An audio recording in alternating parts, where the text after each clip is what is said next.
Hey everyone, welcome back to another tutorial. In this Tuta Mail guide for 2026, I'll show you how to fix Tuta Mail unexpected error issues.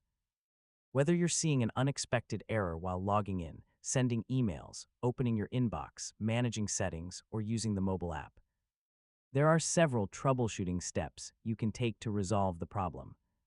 So let's get started. First, refresh the page if you're using Tuta Mail in a web browser, or completely close and reopen the app if you're using a mobile device.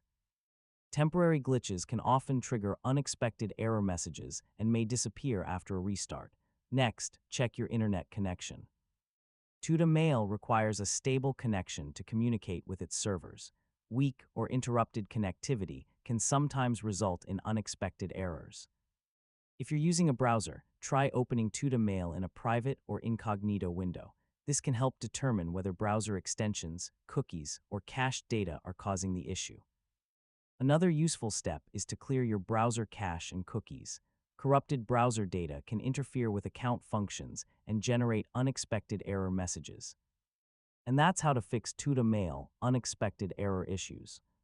By checking your connection, browser settings, application updates, and account session, you can resolve most unexpected errors and restore normal access to your Tuta Mail account. Thanks for watching, and I'll see you in the next tutorial.